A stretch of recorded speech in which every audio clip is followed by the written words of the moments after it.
Salut à tous, c'est Mickaël, je suis ravi de vous retrouver pour cette nouvelle vidéo. Aujourd'hui, on va essayer de répondre à la question « C'est quoi les troubles du comportement ?»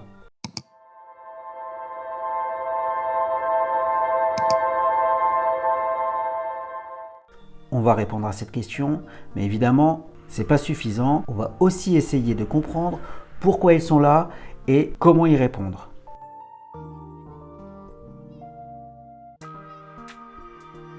Pour commencer, il faut comprendre que les troubles du comportement ne sont pas une caractéristique intrinsèque à l'autisme. Ce n'est pas exclusivement lié au TSA, mais c'est plutôt une réponse à une stimulation dans l'environnement ou des difficultés dans la communication et l'interaction sociale. Bon, je dis ça, je dis rien. Mais d'abord, il faut savoir que pour les novices, les non-initiés, les troubles du comportement, ça va être des bizarreries, des curiosités, voire même ça ressemble à un problème d'éducation. Genre, il est mal élevé. Alors, je vais vous faire une demande. Si vous voyez un enfant ou un adulte qui a un comportement que vous ne comprenez pas, qui vous semble inadapté, alors forcément, ça attire le regard. Je ne vais pas vous dire non, il ne faut pas regarder. Mais une fois que vous avez pris l'information, deux solutions s'offrent à vous. Vous connaissez la personne, vous connaissez ce comportement, vous savez comment l'apaiser, alors vous pouvez essayer d'intervenir. Vous ne connaissez pas la personne, vous ne savez pas ce qui se passe, alors à moins de demander à la personne ou à son entourage si elle a besoin d'une aide quelconque, passez votre chemin. Pour les personnes qui accompagnent un enfant ou un adulte en crise, il y a deux choses qui sont insupportables. Ne pas pouvoir aider l'enfant ou l'adulte et devoir gérer le regard des autres, qu'ils soient jugeants ou même pleins de compassion. Et puis généralement, quand on parle de troubles de comportement chez les personnes avec TSA, on parle de crise. Tout de suite, même chez les professionnels, on pense à de la violence envers les autres, mais aussi envers eux-mêmes. Alors effectivement, ça existe, notamment chez les personnes avec une déficience plus ou moins sévère. Mais pas seulement. Les crises, lorsqu'elles sont violentes, elles peuvent être vraiment impressionnantes. Je me souviens par exemple d'un jeune qui, lors d'un trouble du comportement, était tellement mal qu'il m'a arraché mon t-shirt. Je me suis retrouvé, je ne vais pas dire à poil, mais torse nu au boulot. Plus, c'est con parce que je l'aimais vraiment bien ce t-shirt. Certains jeunes que j'accompagnais manifestaient des troubles du comportement en se faisant du mal à eux-mêmes. On appelle ça de l'auto-agressivité en opposition à l'hétéro-agressivité, qui est de la violence envers les autres. Cette auto-agressivité se manifestait par exemple par le fait de se frapper la tête avec ses poings contre un mur, ce qui était extrêmement violent pour lui, mais aussi à vivre pour les professionnels et bien entendu pour les familles. Il y a donc ces troubles du comportement qui se manifestent par de la violence. Mais il y en a aussi d'autres formes. Il y a par exemple le fait qu'une personne qui d'habitude est passive se met soudainement à être très agitée. Ou à l'inverse, une personne qui d'ordinaire est très énergique va devenir soudainement apathique. Ou encore des personnes qui généralement ont bon appétit qui se mettent à ne plus trop manger et inversement. Il est important de voir tous ces comportements comme des troubles du comportement, qu'ils soient violents ou non. Ça permet un peu de démystifier les troubles du comportement et de prendre plus de recul sur la violence.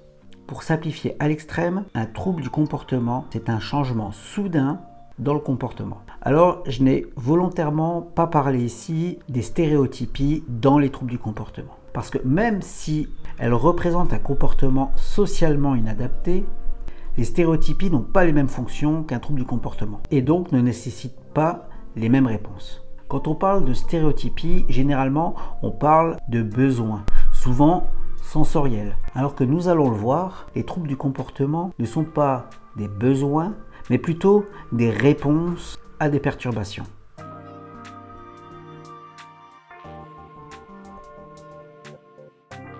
Comme je viens de le dire, les troubles du comportement peuvent être apparentés comme une réponse à des perturbations.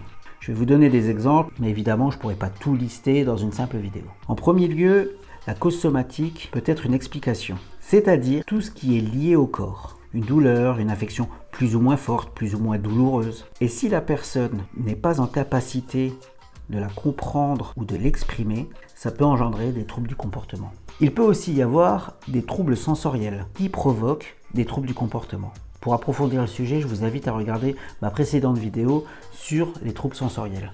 Les troubles du comportement, vous l'aurez compris, n'apparaissent pas sans raison. Leur fonction est soit d'obtenir quelque chose, soit d'éviter quelque chose. Obtenir par exemple de l'attention ou éviter par exemple une activité non désirée. Obtenir par exemple une stimulation sensorielle ou éviter par exemple un inconfort. Qu'il soit violent ou non, un trouble du comportement exprime quelque chose. Quand on a du mal à en comprendre la raison ou qu'on n'arrive pas à prendre du recul sur la situation, on aurait tendance à dire c'est pour nous énerver, c'est pour nous faire réagir. Eh bien, c'est pas faux.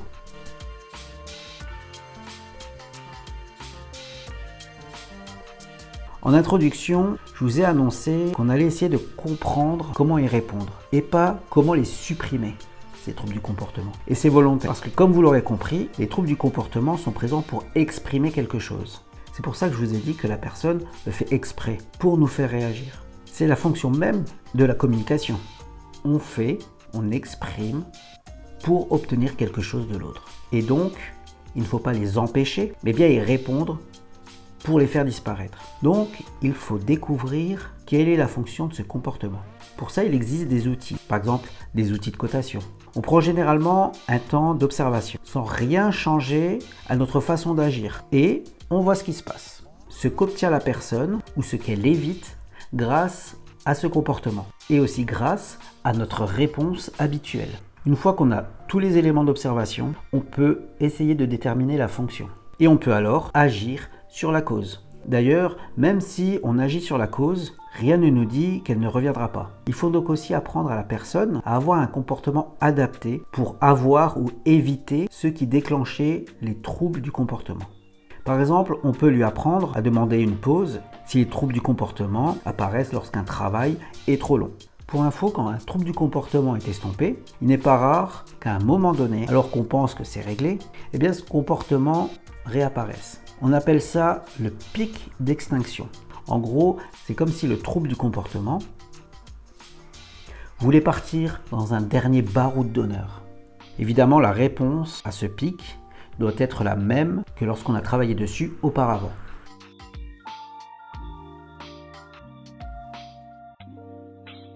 Voilà ce que je peux vous dire sur les troubles du comportement. C'est une des facettes du métier d'éducateur auprès d'enfants avec TSA qui est pour moi très intéressante. Ce côté investigation, le fait de chercher la cause d'un comportement. En plus, ça permet de prendre du recul sur la situation, de réfléchir à ce qu'on fait, consciemment ou non, et de trouver des solutions qui permettront à l'enfant d'acquérir des compétences pour que par lui-même, il puisse gérer son environnement.